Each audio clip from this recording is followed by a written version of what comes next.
উমর ফারুক রাদিয়াল্লাহু তাআলা আনহুর সময়ে একজন অগ্নি উপাসক ছিল, তার নাম আবু লুলু আল মাজুসি। উনি মুগীরা ইবনে শুআবা রাদিয়াল্লাহু তাআলা আনহু নামে এক সাহাবীর দাস ছিলেন, মুকাতাব দাস। কন্ট্রাক্ট ছিল যে এত টাকা দিলে তাকে আজাদ করা হবে।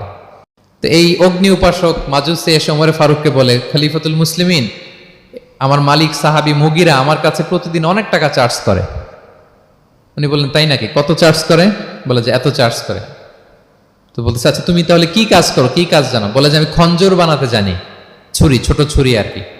বলতেছে, ওরে আল্লাহ, যারা খঞ্জর বানাতে জানে তারা তো অনেক টাকা মেক করে, সেই হিসাবে তো মুগীরা বেশি চার্জ করে না, অল্পই চার্জ করছে। সে ইনসাফপূর্ণ চার্জই করেছে।